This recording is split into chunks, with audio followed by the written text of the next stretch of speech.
Pop culture properties don't normally equate to good or even average video games. The most insipid are the neutered retellings. The best are prequels and side stories, which try to supplement more than complement the mythos. Either that or it's GoldenEye. And now the world is graced with the Bourne conspiracy, riding the wave of the film trilogy and book series. Will it prove that franchise folly is a conspiracy theory, or help cement the thesis? I gotta figure this out. So, figure it out.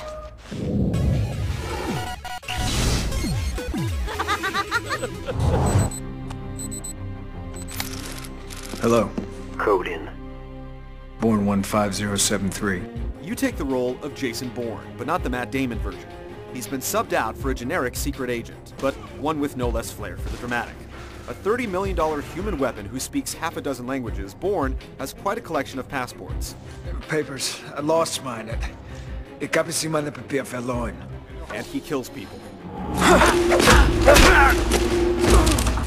He also has amnesia, but the blank slate is filled in with wisps of memories, which you get to act out as Jason tries to get out of whatever he was entangled in. The story may come across as disjointed to those uninitiated in all things Bourne, but it fills the gaps of the first movie with flashbacks, including the fateful night where he was shot, left drifting in the sea, and awoke with all of his skill, but no identity. From there, the action plays out in Western Europe, covering the hotspots of the first film. The voice work and pacing is keen, and it's hard not to piece together who the bad guys are. Beware some cutscenes though. The affected look is trying to recapture the shaky cam style of the film, but they can appear skittish.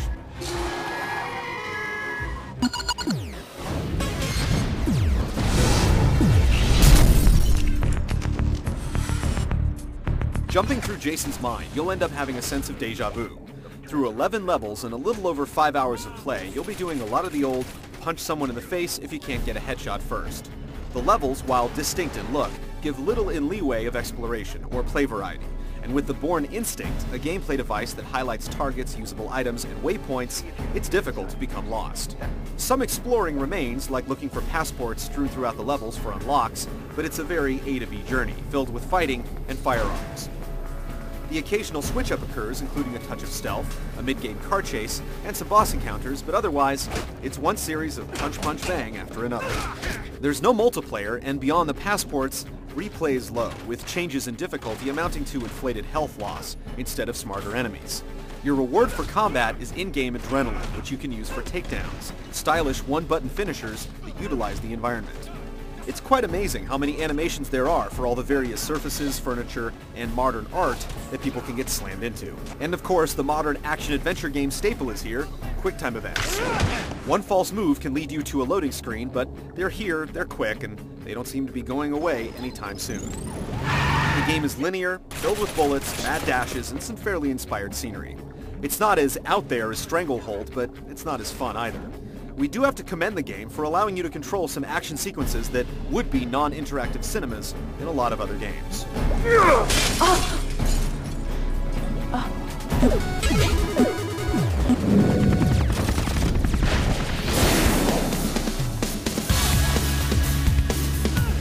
The two cores of the game are fists and guns. One is decidedly better than the other, but each has its own surprises. The fighting has you locked into your main assailant where you can block and deliver a heavy or quick attack. The game chides you to string combos, but it's really a glorified game of rock'em sock'em robots.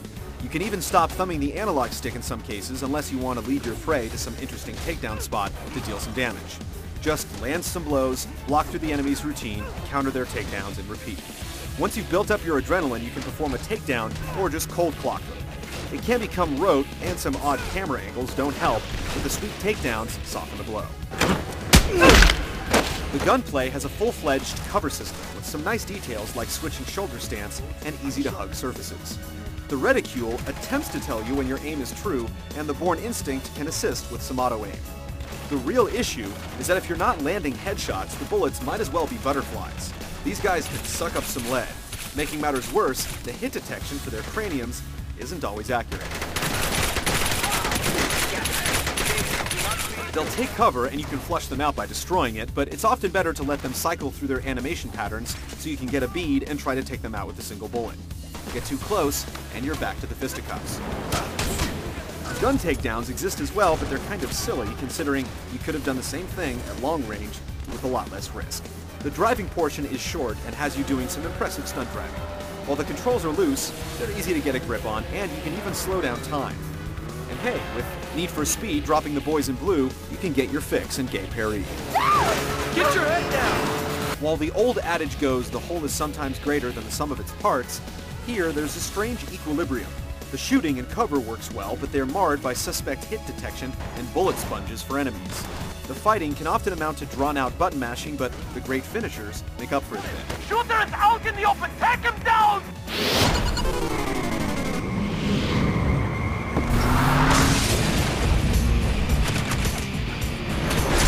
The set pieces are the winners, especially the takedowns. Characters will swing and smash, sending plaster and pixels flying.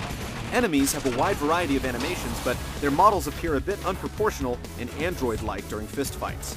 While blood sprays, don't expect anguish or even anger to creep onto the faces as they're basically emotionless. The music deserves a nod, with Paul Oakenfold's tracks hitting all the proper cues. And the voice acting is great. Who are you? Answer me! Oh my god, what's happening? Don't move! Camera, clipping, and corpse oddities make an appearance, but for the most part, it's a good-looking game. The Bourne conspiracy walks the line between pander and cater, giving an accessible roller coaster ride to anyone with rudimentary hand-eye coordination. It's a nice mix of gameplay styles that allows you to play it however you want, but all the niggling issues eventually pile up. At $60, it's hard to recommend, but like a blockbuster movie you missed in the theater, you can always give it a rent. Fun, yet flawed, this franchise-based game could be a lot worse.